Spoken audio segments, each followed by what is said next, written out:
Professeur, c'est le jour de votre chronique, le mardi. Flore, bonjour à vous. La main invisible en politique. Et oui, Marc, bonjour à vous et bonjour à tous. J'aimerais vous reparler cette semaine du Bilderberg, cette conférence qui réunit chaque année dans un lieu tenu secret et à chaque fois différent l'élite transatlantique des affaires, de la politique et des médias. Je vous en parle parce que la prochaine édition devrait avoir lieu de jeudi à samedi au Grand Hôtel Kempinski à Saint-Moritz en Suisse. Devrait, car l'information n'est pas publique, le Bilderberg entretenant depuis son origine en 1954 le plus grand secret sur ce qui se dit, se passe ou se décide durant ces 3 jours de discussion à huis clos. PDG, ministres en fonction, têtes couronnées, banquiers centraux, patrons de presse et militaires débattent dans un palace interdit au public et verrouillé par un service d'ordre impressionnant. Terrorisme, monnaie, climat, épidémie, conflit, tout y passe et pourtant, rien ne filtre. Malgré l'importance des personnalités impliquées, de Rockefeller à Angela Merkel, de Lloyd Blankfein, le patron de Goldman Sachs, le revoilà, à Tim Geithner, de Jean-Claude Trichet à Tony Blair, malgré l'importance donc des personnalités et des sujets débattus, à ce jour, aucun des invités, même journaliste, et il y en a eu, n'a raconté son expérience ni permis d'évaluer l'influence réelle de ce groupe. La blogosphère fourmille de rumeurs sur le sujet. Création de l'euro, ascension au pouvoir de Bill Clinton ou de Tony Blair, le Bilderberg tirerait les ficelles d'un jeu politique qui ne serait plus que mascarade. J'utilise le conditionnel à dessein, Marc, car le Bilderberg n'a pas fait l'objet d'enquêtes dignes de ce nom dans la presse traditionnelle. Alors pourquoi ce blackout médiatique ? Au juste. S'agit-il de collusion, de censure? Le Bilderberg est-il un non-sujet ou alors avons-nous peur? Parler du Bilderberg, il est vrai, c'est un peu jouer avec des allumettes.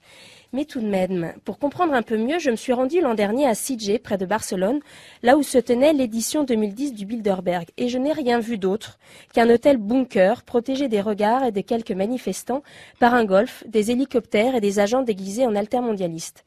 Je suis repartie bredouille, frustrée de n'avoir rien vu et peut-être encore plus de n'avoir trouvé qu'une poignée de personnes devant les barricades de la police espagnole.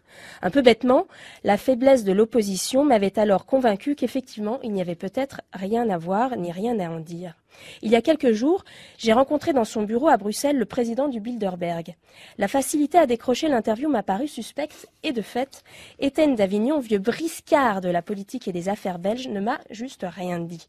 Pour mémoire, le vicomte Étienne d'Avignon, a été très impliqué dans la construction de l'Union européenne, mais aussi la politique économique et les affaires étrangères de son pays, la Belgique. Passé à l'entreprise, il a été fondateur de Bruxelles Airlines, président de la Société Générale de Belgique, puis de Suez Tractopel. C'est un as de l'influence, notamment au sein de la table ronde des industriels européens, l'un des lobbies les plus influents sur l'Europe. Et d'ailleurs, j'ai eu en face de moi un homme gonflé de sa puissance.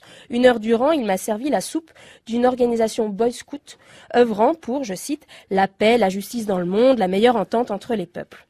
J'ai ressenti toute cette culture du too big to fail, du trop gros pour sombrer, à l'œuvre chez une bonne partie, on vient d'en parler, de ce qu'il est encore convenu d'appeler, mais franchement, je ne sais plus trop pourquoi, l'élite. J'étais rentrée de Sitges en Espagne, déçue de n'avoir rien vu. Je suis rentrée de Bruxelles, furieuse de ne rien avoir entendu. Alors l'édition 2011 du Bilderberg démarre donc ce jeudi.